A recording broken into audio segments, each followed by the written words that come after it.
Hello, reading room. How are you? We are back in our regularly scheduled classroom.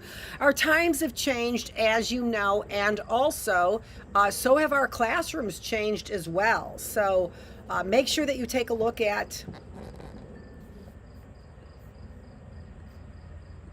how terrible the signal always is, first of all. But no, make sure that you take a look at our new schedule here. So we've got a new schedule. This is our schedule for Tuesday, Wednesday, and Thursday. I'm still here Tuesday, Wednesday, and Thursday, which I don't think that I said to you.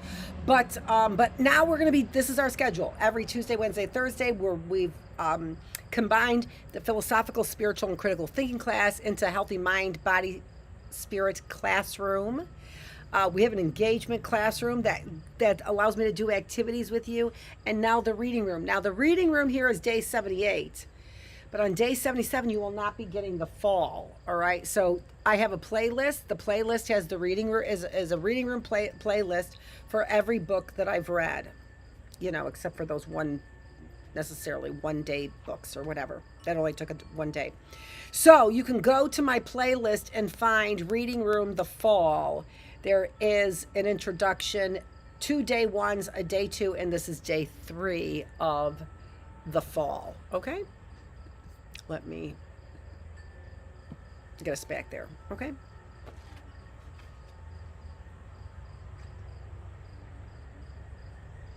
I really don't like that covering up that. I'd rather have it cover up this, but oh well.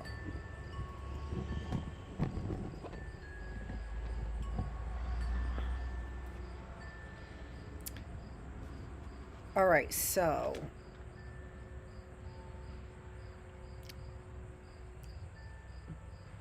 but here we are. So the silence that followed as the night suddenly stood still seemed interminable. I wanted to run and yet didn't stir. I was trembling, I believe, from cold and shock. I told myself that I had to be quick, and I felt an irresistible weakness steal over me. I have forgotten what I thought then. Too late, too far, or something of the sort. All right, so the woman that he heard in the waters. A doll's village, isn't it? No shortage of quaintness here, but I didn't bring you to this island for quaintness, cher ami. So he's changing his name, how he addresses the person he's talking to, right? This is cher ami. This must be my love, right? Amour, cher ami, my love. The other one was cher compatriote, right? My compatriot, my partner. The other one was what? Monsieur. Interesting, right? So he's addressing the person he's talking to differently each time. Anyone can show you peasant headdress, wooden shoes, and ornamented houses with fishermen smoking choice tobacco, surrounded by the smell of furniture wax. I am one of the few people, on the other hand, who can show you what really matters here. We are reaching the dike. We'll have to follow it to get as far as possible from these 2 charming houses. Please, let's sit down. Well, what do you think of it? Isn't it the most beautiful negative landscape? Just see on the left that pile of ashes. They came a dune here, the gray dike on the right, the livid beach at our feet, and in the front of us, the sea the color of a weak lye solution, with the vast sky reflecting the colorless waters. A soggy hell indeed. Everything horizontal, no relief. Space is colorless and life dead. Is it not universal obliteration, everlasting nothingness made visible?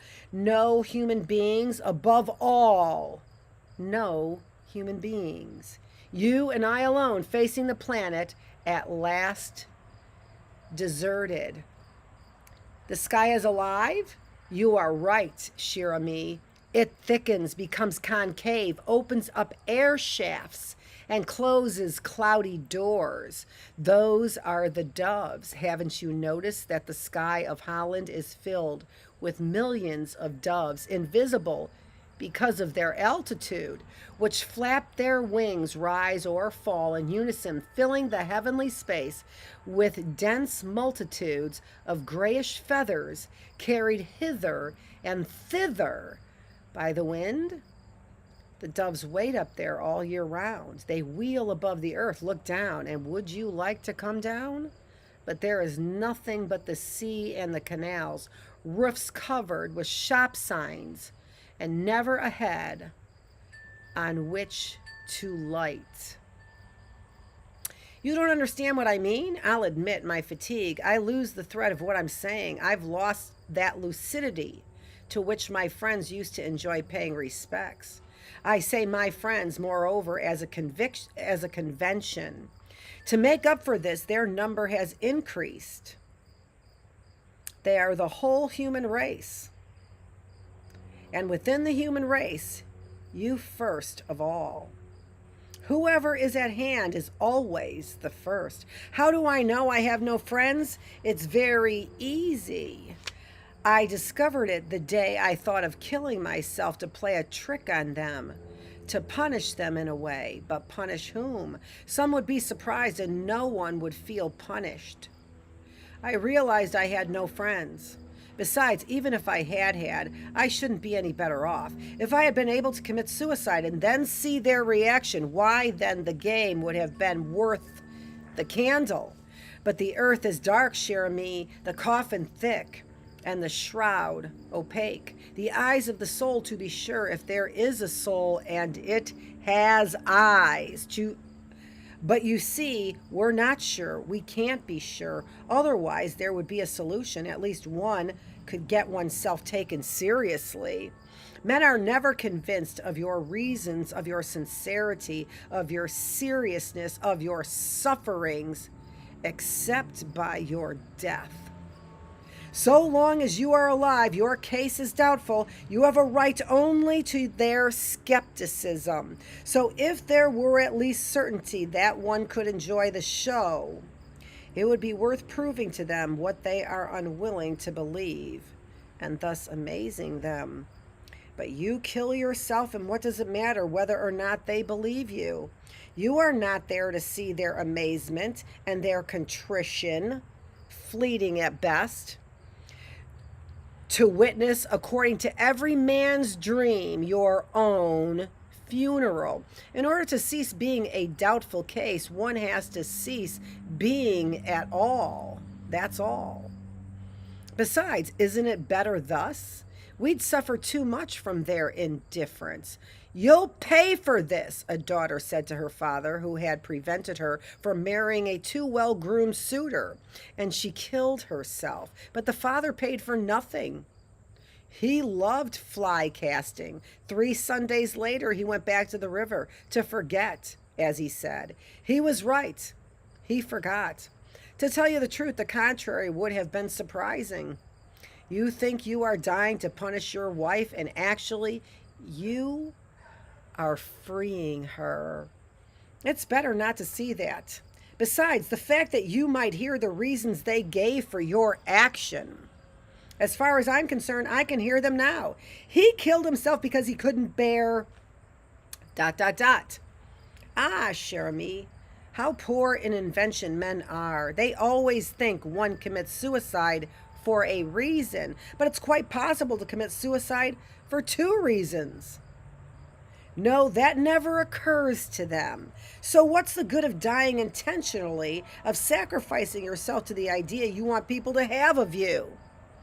Once you are dead, they will take advantage of it to attribute idiotic or vulgar motives to your action.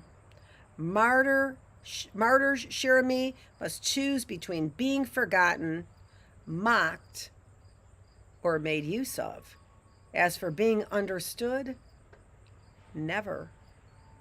Besides, let's not beat about the bush. I love life. That's my real weakness. I love it so much that I am incapable of imagining what is not life. Such avidity has something plebeian.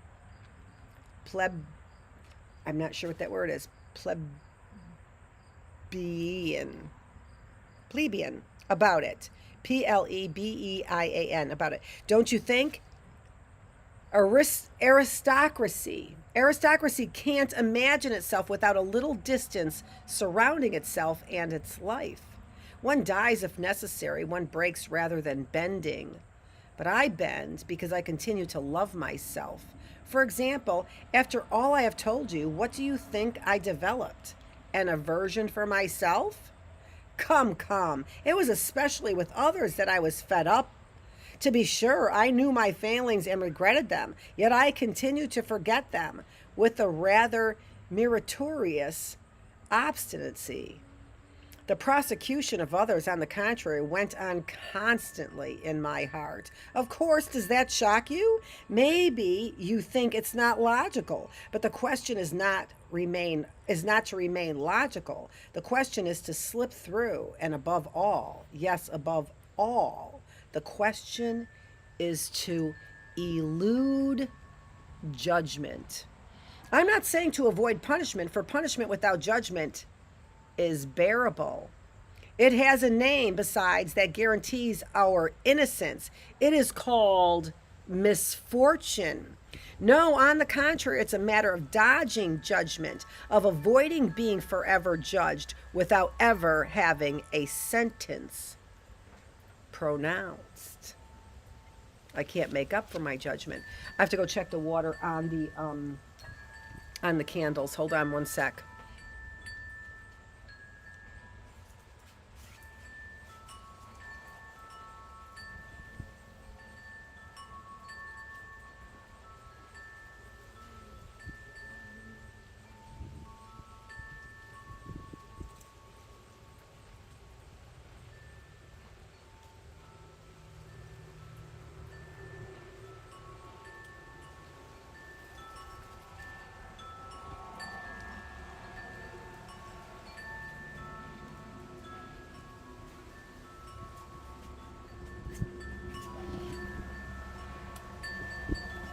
Not done.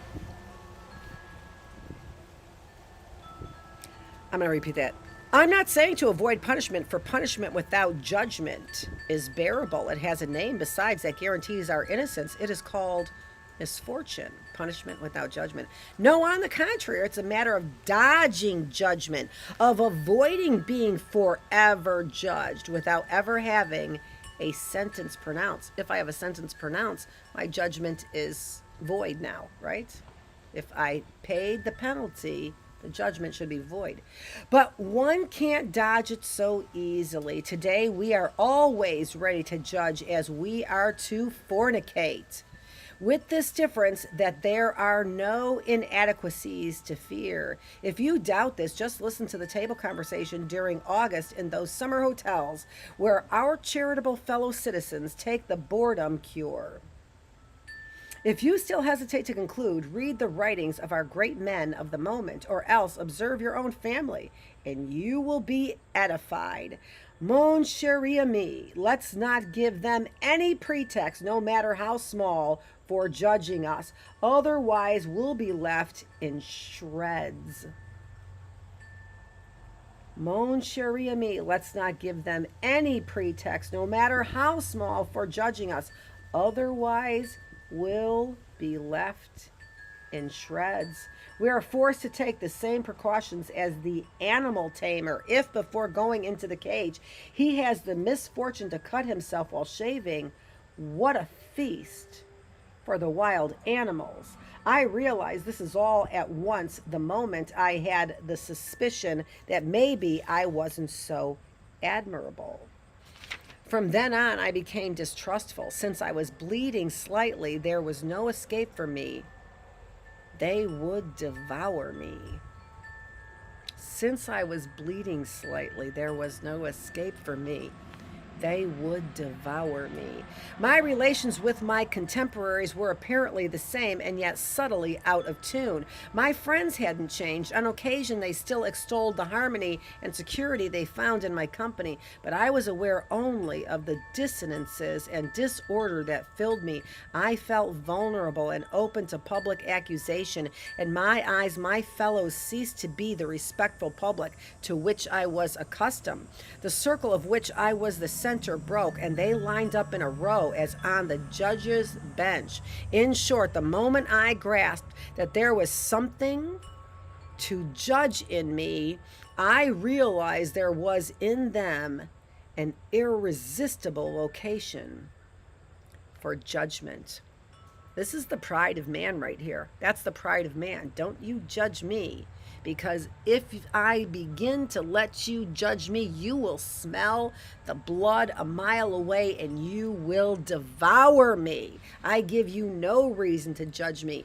And here the author finds in himself a reason to be judged. And now he's starting to spiral a little bit, right? In short, the moment I grasped that there was something to judge in me, I realized that there was in them an irresistible vocation for judgment. Yes, they were there as before, but they were laughing. Or rather, it seemed to me that everyone I encountered was looking at me with a hidden smile. I even had the impression at that time that people were tripping me up. 2 or 3 times, in fact, I stumbled as I entered public places. Once even I went sprawling on the floor. The Cartesian Frenchman in me didn't take long to catch hold of himself and attribute those accidents to the only reasonable divinity, that is chance. Nonetheless, my distrust remained. He's literally being tripped up, and he believes it is spirits tripping him up. Once my attention was aroused, it was not hard for me to discover that I had enemies in my profession to begin with, and also in my social life. Some among them I had obliged, others I should have obliged. All that, after all, was natural, and I discovered it without too much grief. It was harder and more painful, on the other hand, to admit that I had enemies among people I hardly knew or didn't know at all. I had always thought, with the ingenuousness I have already illustrated to you, that those who didn't know me couldn't resist liking me if they came to know me. Not at all. I encountered hostility, especially among those who knew me only at a distance, without knowing them myself. Doubtless they suspected me of living fully, given up completely to happiness, and that cannot be forgiven.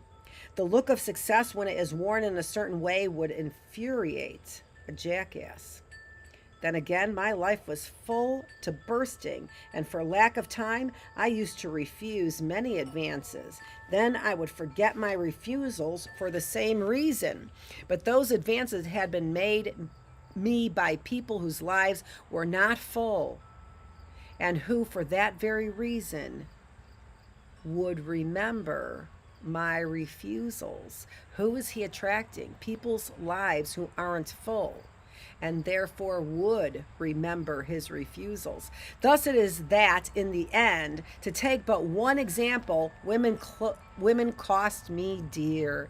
The time I used to devote to them I couldn't give to men who didn't always forgive me this. Is there any way out? Your success and happiness are forgiven you only if you generously consent to share them. But to be happy, it is essential not to be too concerned with others. Consequently, there is no escape. Happy and judged, or absolved and wretched. If I turned and did the things that those people would accuse me of, they would forgive me. I would be absolved, but wretched, right? Why is it that I'm judged? That people are mischaracterizing me because I'm happy. So consequently, there is no escape. Happy and judged, or forgiven, absolved, nobody pays attention to you, and wretched. As for me, the injustice was even greater. I was condemned for past successes. For a long time, I had lived in the illusion of a general agreement, whereas from all sides, judgments, arrows, mockeries raised upon me, inattentive and smiling. The day I was alerted, I became lucid. I received all the wounds at the same time and lost my strength all at once. He realized he had reasons to be judged. All at one time. He had been living this life in this fantasy of forgetting, right? And all at once, he received the wounds and lost all my strength. The whole universe then began to laugh at me.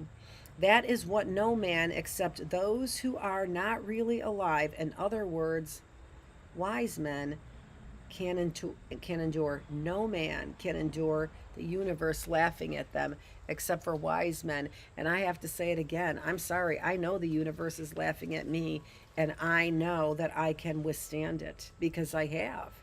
I laugh with them at the silliness. I have. I saw the videos. I told you of my sons. I saw the videos of my sons, the picture with the underwear on their head. I saw the video on gags. How can that possibly be? It's just ridiculous.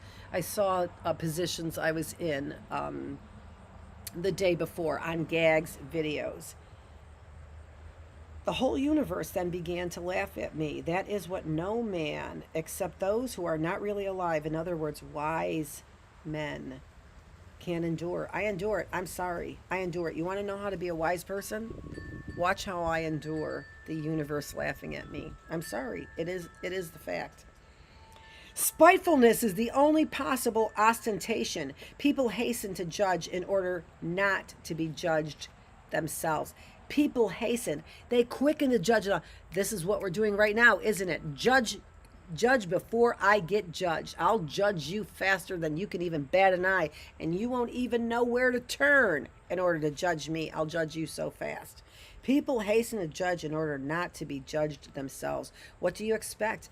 The idea that comes most naturally to man, as if from his nature, is the idea of his innocence. From this point of view, we are all alike. We are all like that little Frenchman at Buchenwald, who insisted on registering a complaint with the clerk, himself a prisoner, who was recording his arrival. A complaint? The clerk and his comrades laughed. Useless, old man. You don't lodge a complaint here.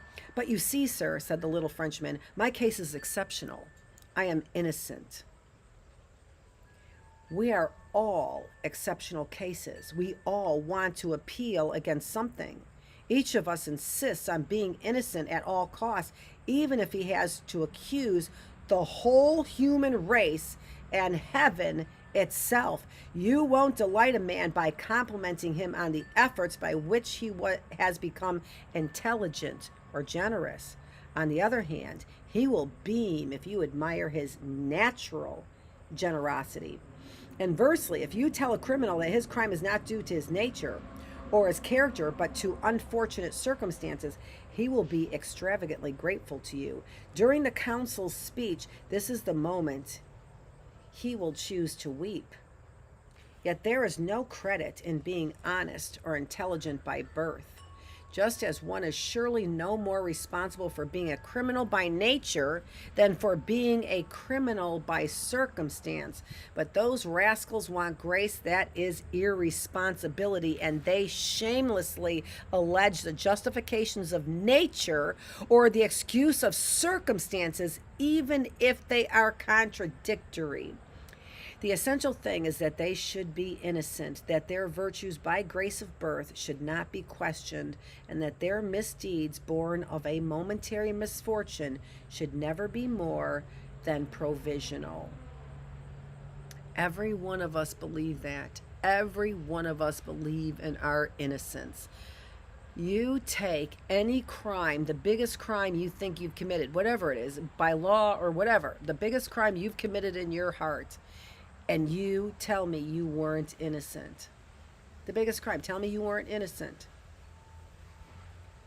Tell me you're guilty of that crime. You can't do it. You're going to explain to me your innocence. That's what this is saying. The essential thing is that they should be innocent, that their virtues by grace of birth, I was born that way, should not be questioned, and that their misdeeds born of a momentary misfortune, they put me in that position. It wasn't my fault. My wife cheated on me. It wasn't my fault. They were trying to take away my job, take away my rights. They were unjustly accusing me. Born of a momentary, and what could I do? Born of a momentary misfortune should never be more than provisional. It's provided that I did this. I committed that crime, but it was provisional. It was based on these circumstances. The author says we are all innocent. Tell me of your biggest crime, and then tell me that you were guilty. I bet you can't. I bet you can to the fullest extent of your guilt. We are all innocent. and our heart of hearts of our guiltiest crime. I can tell you my guiltiest crime. I can tell you my guiltiest crime. Most of you already know it. And I could tell you I'm innocent. That's exactly what the author is saying. As I told you, it's a matter of dodging judgment. Since it is hard to dodge it, tricky to get one's nature simultaneously admired and excused, they all strive to be rich. Since it is hard to dodge, as I told you, it's a matter of dodging judgment. Since it is hard to dodge it, tricky to get one's nature simultaneously admired and excused, they all strive to be rich. This is a man's book. It is the fall of man. That is the fall of man. This is not a book about the fall of women or the fall of mankind or the fall of humanity.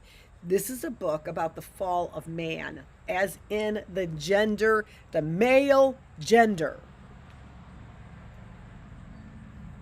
Why do they all strive to be rich? Did you ever ask yourself? For power, of course, but especially because wealth shields from immediate judgment, takes you out of the subway crowd to enclose you in a chromium-plated automobile, isolates you in huge protected lawns, Pullmans, first-class cabins. Wealth, cher ami, is not quite acquittal, but reprieve, and that's always worth taking.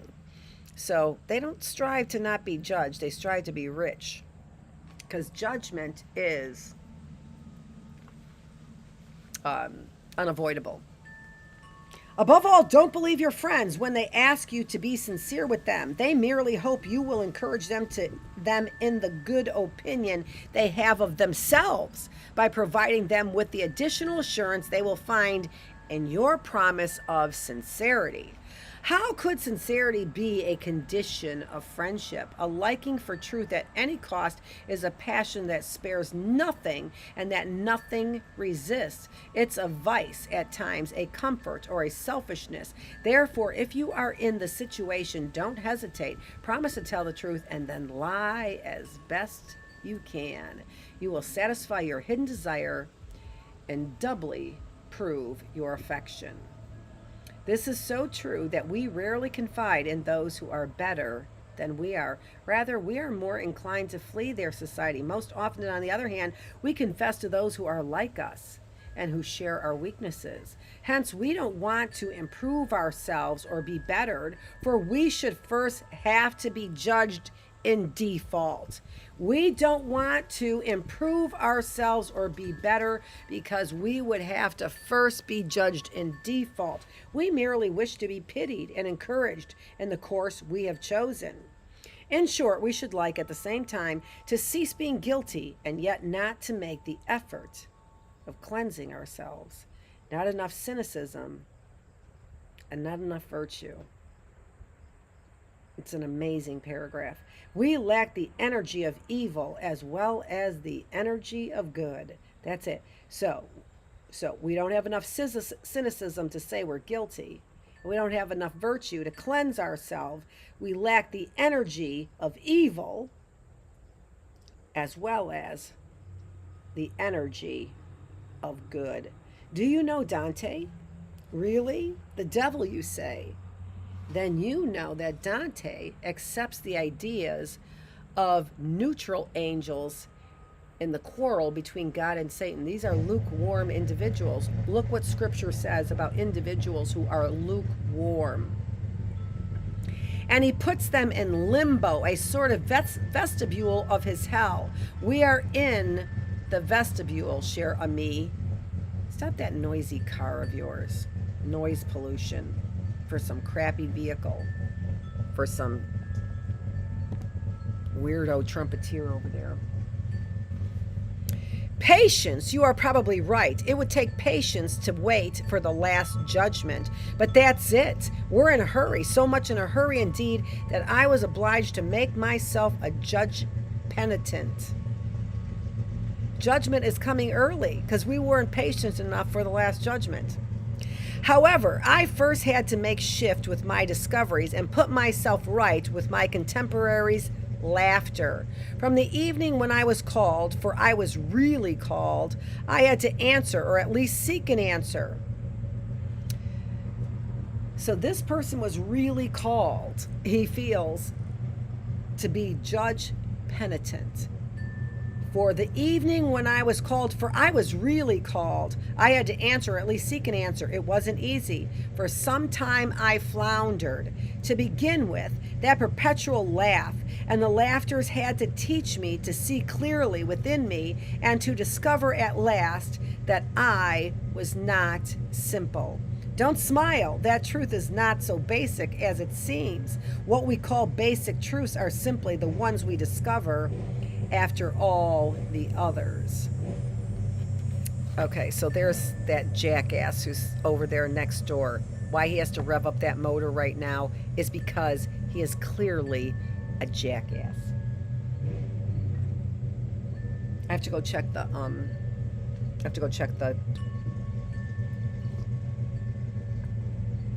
he knows I'm online. He knows what I do, and he knows I'm online. But he's been partnering with the Martins over there. And not only does he partner with the Martins over there, I don't know, but I just know he was there before and after.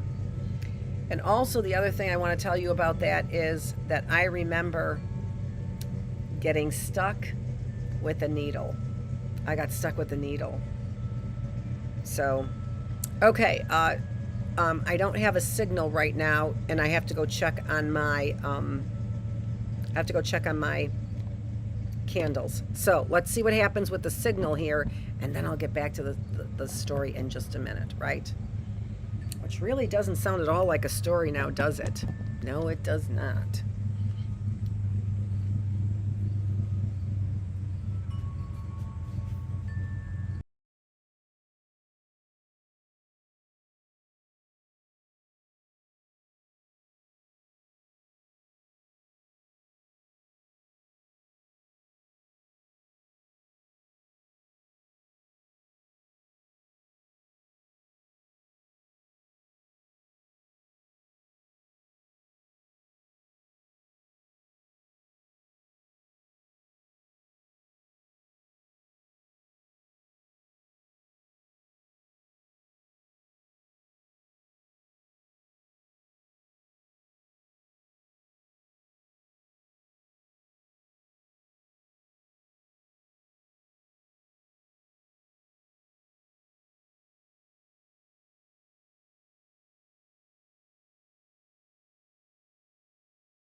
You didn't hear what I said. I said he probably doesn't like being judged, is what I said. He probably gets pretty tearful about being judged.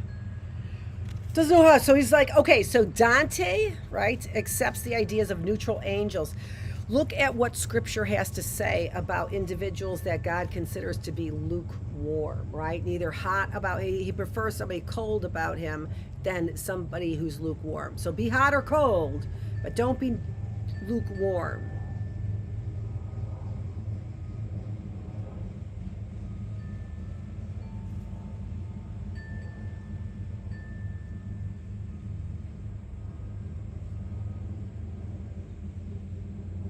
Just a car that sounds like it's just falling apart.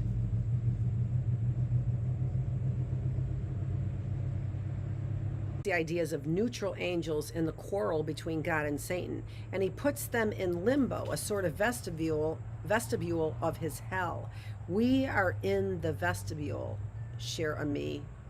Patience, you are probably right.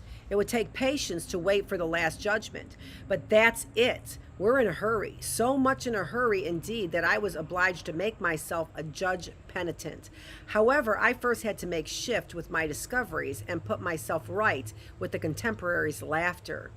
From the evening when I was called, for I was really called, I had to answer, or at least seek an answer. It wasn't easy. For some time I floundered. To begin with, that perpetual laugh, and the laughters had to teach me to see clearly within me and to discover at last that I was not simple. Don't smile. That truth is not so basic as it seems. What we call basic truths are simply the ones we discover after all the others.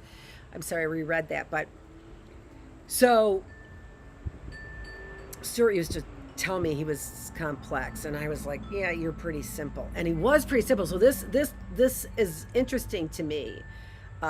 So to discover at last that I was not simple. Don't smile. That truth is not so basic as it seems. Stuart, in my mind, never really thought he was simple.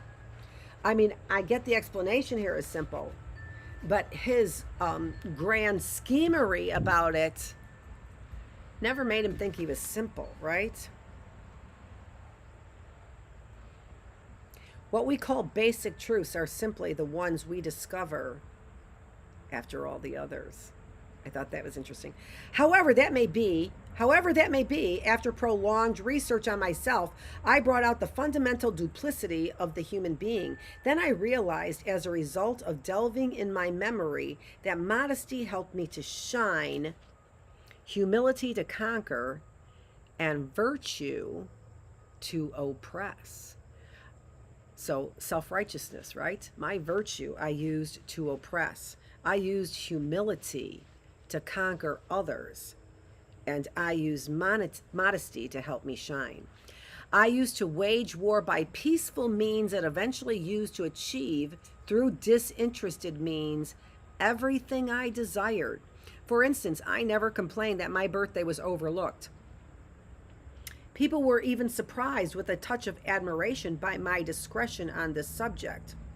By the reason for my disinterestedness was even more discreet.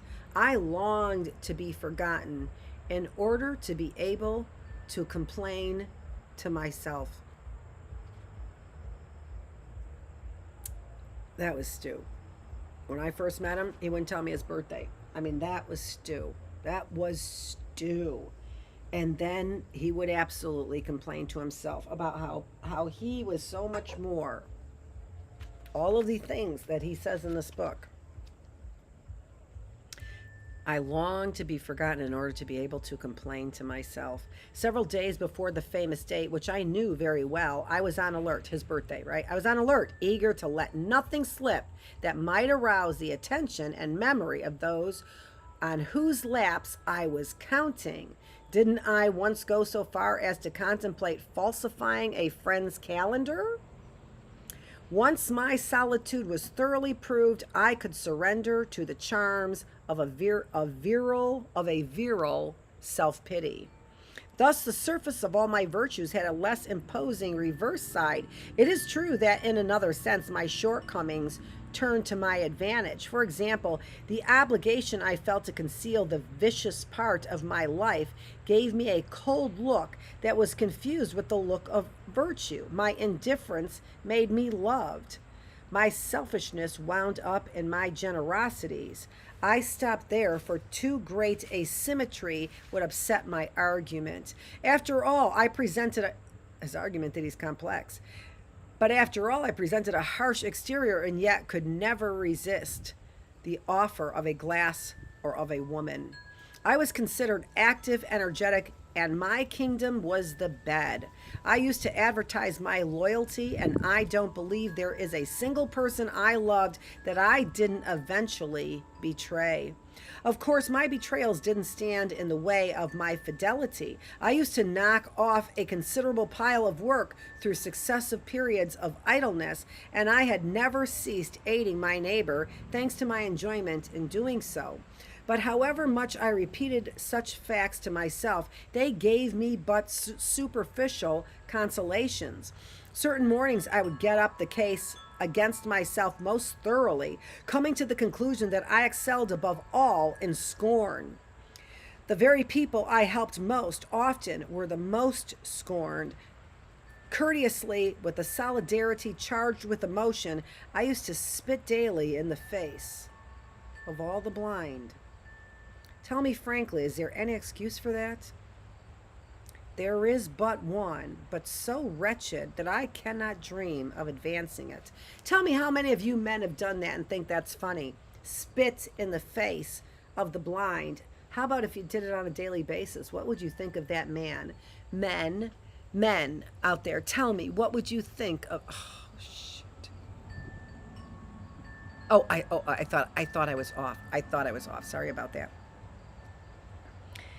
Tell me what you think of a guy who spits daily in the face of the blind. Men, I bet you think that's funny. I bet most of you men, right? Not young men so much, but men think that's funny.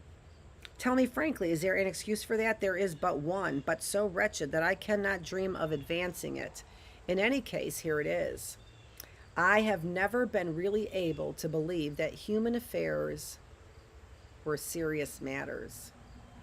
I had no idea where the serious might lie, except that it was not in all this I saw around me, which seemed to me merely an amusing game or tiresome. Is that not what's going on right now? Nobody's taking any of this seriously, right? I had no idea where the serious might lie.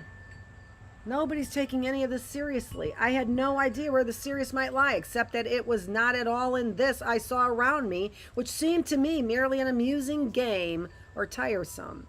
There are really efforts and convictions I have never been able to understand. I always looked with amazement and a certain suspicion on those strange creatures who died for money, fell into despair over the loss of a position, or sacrificed themselves with a high and mighty manner for the prosperity of their family. I could better understand that friend who had made up his mind to stop smoking and through sheer willpower had succeeded. One morning he opened the paper, read that the first H-bomb had been exploded, learned about its wonderful effects, and hastened to a tobacco shop.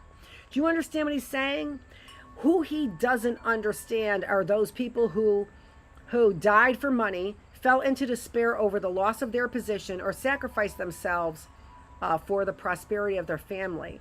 But he better understands a man who succeeded in willpower in stopping smoking, then saw that H-bomb drop and ran to the store and started smoking again. I better understand that man than some man who cannot understand the seriousness of humanity and dies for money, falls to despair, and sacrifices themselves. That he doesn't understand. For prosperity. All of this for money. That is the part that this person, he better understands a man who, by sheer will, gave up smoking and then said, F it, when the H-bomb. I understand that person. I don't understand the person who works so hard for money and prosperity. But I do understand the man who gives up his I don't understand why there's a play on there.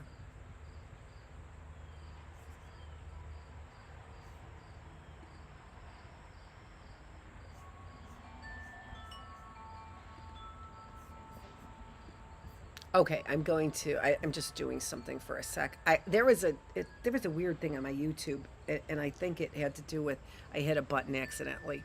So I'm just looking at the stream. All right, now we're back. Okay. I hope that doesn't mean that it paused my recording or anything like that. We'll see what ended up happening. I hope that doesn't mean that was all paused. I hope it was just not playing for me. Whatever. Okay, To be sure, I occasionally pretended to take life seriously, but very soon the frivolity of seriousness struck me, and I merely went on playing my role as well as I could.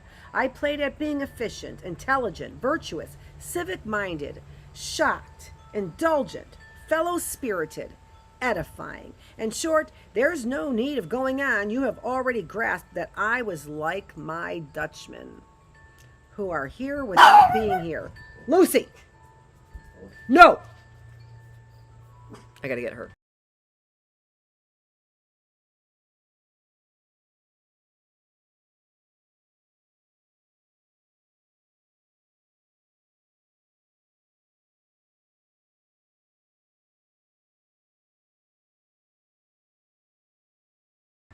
She'll get it in her head and then she will take off. She has taken off, which I don't like at all.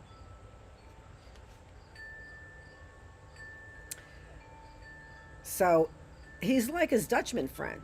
He's like the people he was criticizing as they looked at him as an ape, right?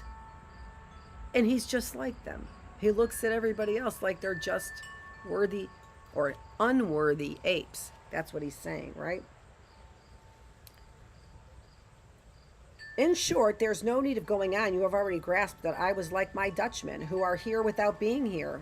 I was absent at the moment when I took up the most space.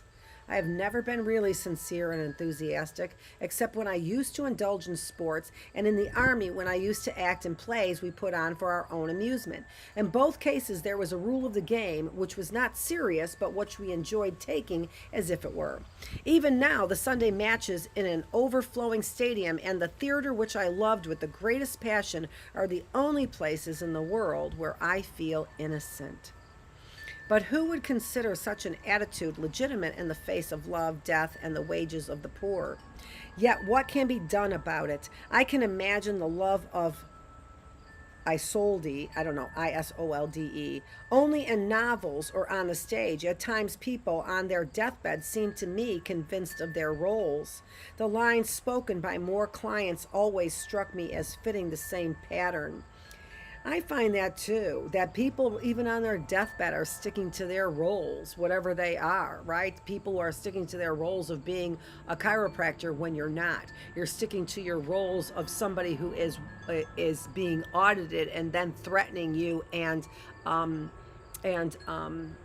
soliciting money from you or whatever. The word is it? I'm talking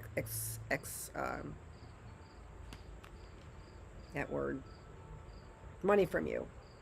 That's what these people are doing. That these people, even on their deathbed, are convinced of their roles. The lines spoken by my poor clients always struck me as fitting the same pattern. Once living among men without sharing their interests, I could not manage to believe in the commitments I made. I was curious and indolent enough to live up to what was expected of me in my profession, my family, or my civic life, but each time with a sort of indifference that spoiled everything. I lived my whole life under a double code, and my most serious acts were often the ones in which I was least involved. Acting, acting, acting. Does this sound familiar, men?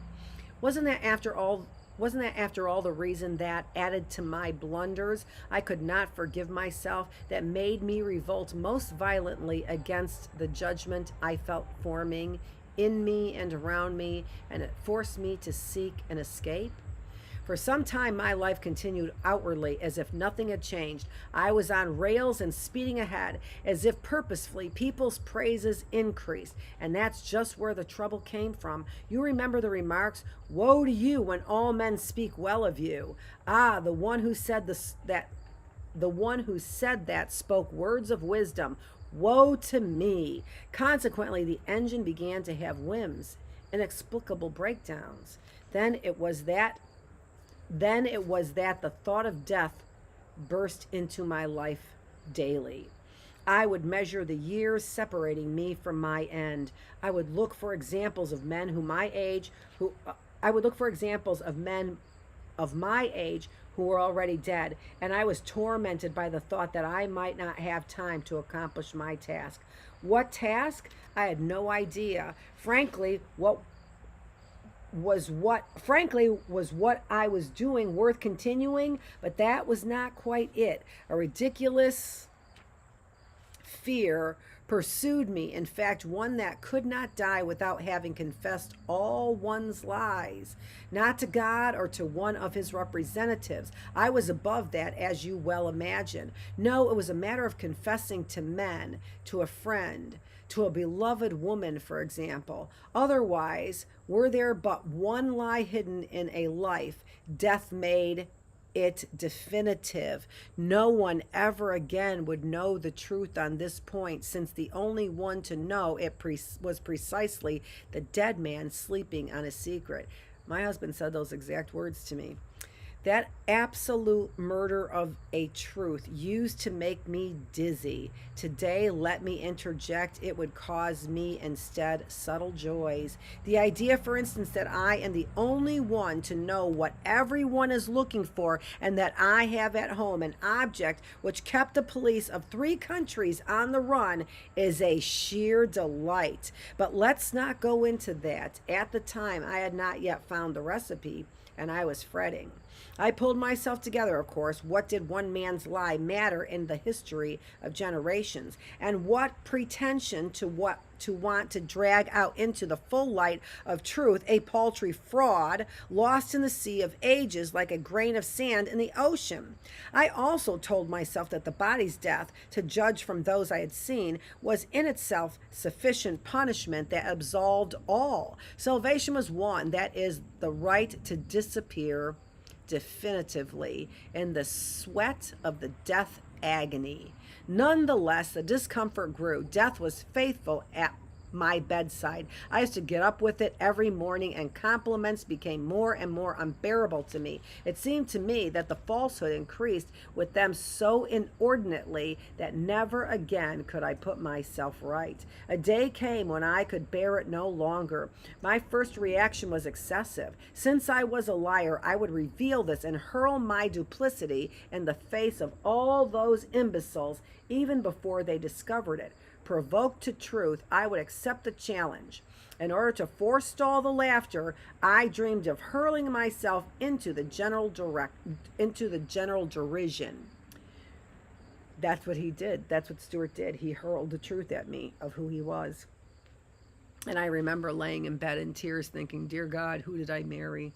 And then I thought, you know what, you put me in this situation, I'll be fine. But I did tell him the next day, why would you do that to me? Make me so afraid of you after you married me, after I married you. In order to forestall laughter, I dreamed of hurling myself into the general derision. In short, it was still a question of dodging judgment. If I spewed out the truth, I could dodge judgment. I wanted to put the laughters on my side, or at least to put myself on their side. I contemplated, for instance, jostling the blind on the street, and from the secret, unexpected joy this gave me, I recognized how much a part of my soul loathed them. I planned to puncture the tires of invalids' vehicles and to go and shout, lousy proletarian, under the scaffoldings on which laborers were working, to slap infants in the subway. I dreamed of all that and did none of it, or if I did something of the sort, I have forgotten it. In any case, the very word justice gave me strange fits of rage. I continued of necessity to use it in my speeches to the court, but I took my revenge by publicly inveighing against the humanitarian spirit. I announced the publication of a manifesto exposing the oppression that the oppressed inflict on decent people. One day while I was eating lobster at a sidewalk restaurant and a beggar bothered me, I called the proprietor to drive him away and loudly approved the words of that administrator of justice. You are embarrassing people, he said. Just put yourself in the place of these ladies and gents after all. How about that? I announced the publication of my manifesto exposing the oppression that the oppressed inflict on decent people. I have to go check my my candle wax. Hold on one second. This is a long chapter. These are long chapters. 45-minute chapters. We're used to reading for 15 minutes.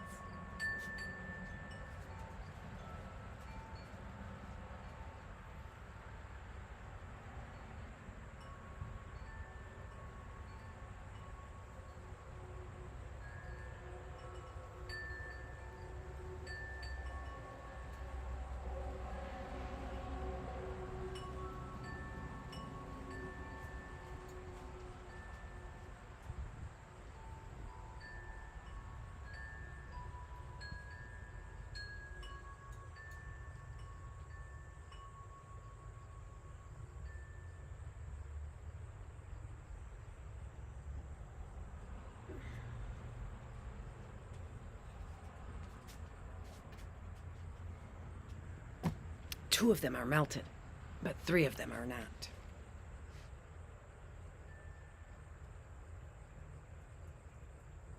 So you are embarrassing people, he said. Just put yourself in the place of these fine ladies and gents. He doesn't say fine. After all, finally, I used to express to whoever would listen my regret that it was no longer possible to act like certain Russian landowner whose character I admired. He would have a beating administered both to his peasants who bowed to him and to those who didn't bow to him in order to punish a boldness he considered equally impudent in both cases. However, I recall more serious excesses. I began to write an ode to the police and a apotheosis of the guillotine. Above all, I used to force myself to visit regularly the special cafes where our professional humanitarian freethinkers gathered. My good past record assured me of welcome. There, without seeming to, I would let fly a forbidden expression. Thank God, I would say, or more simply, my God. You know what shy little children our cafe atheists are. A moment of amazement would follow that outrageous expression. They would look at one another dumbfounded. Then the tumult would burst forth. Some would flee the cafe, others would gabble indignantly without listening to anything, and all would writhe in convulsions like the devil in holy water. You must look on that as childish, yet maybe there was a more serious reasons for those little jokes. I wanted to upset the game and above all to destroy that flattering reputation, the thought of which threw me into a rage. A man like you, people would say sweetly, and I would blanch. I didn't want their esteem because it wasn't general, and how could it be general since I couldn't share it? Hence, it was better to cover everything, judgment and esteem, with a cloak of ridicule. Isn't that what they're doing? I had to liberate at all costs the feeling that was stifling me. In order to reveal to all eyes what he was made of, I wanted to break open the handsome wax figure I presented to everyone. For instance, I recall an informal lecture I had to give to a group of young fledgling lawyers. Irritated by the fantastic praises of the president of the bar who had introduced me, I couldn't resist long.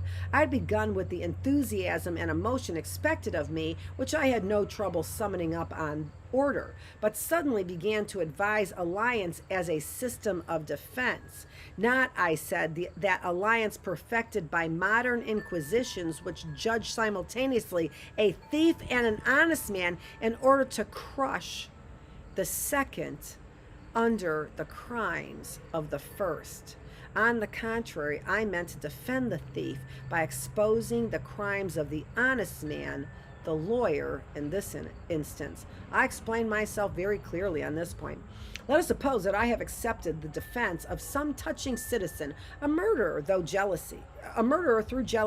Gentlemen of the jury, consider, I should say, how venial it is to get angry when one sees one's natural goodness put to the test by the malignity of the fair sex. It is not more serious, on the contrary, to be by chance on this side of the bar, on my own bench, without ever having been good or suffered from being duped. I am free, shielded from your severities. Yet who am I? a Louis XIV in pride, a billy goat for lust, a pharaoh for wrath, a king of laziness? I haven't killed anyone, not yet, to be sure, but have I not let deserving creatures die? Maybe, and maybe I am ready to do so again. Whereas this man, just look at him, will not do so again. The man who killed his wife, he will not again let deserving creatures die.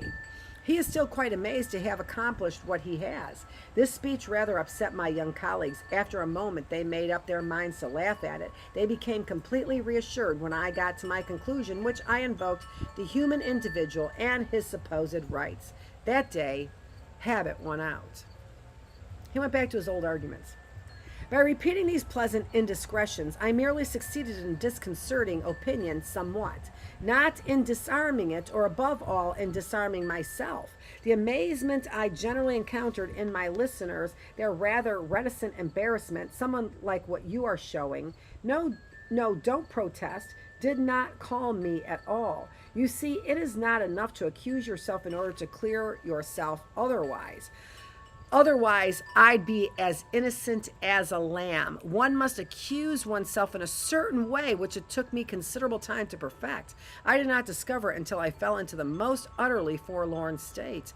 Until then, the laughter continued to drift my way, without my random efforts succeeding in divesting it of its benevolent, almost tender quality that hurt me, that laughing down the water. But the sea is rising, it seems to me. It won't be long before our boat leaves. The day is ending. Look, the doves are gathering up there. They are crowding against one another, hardly stirring, and the light is waning.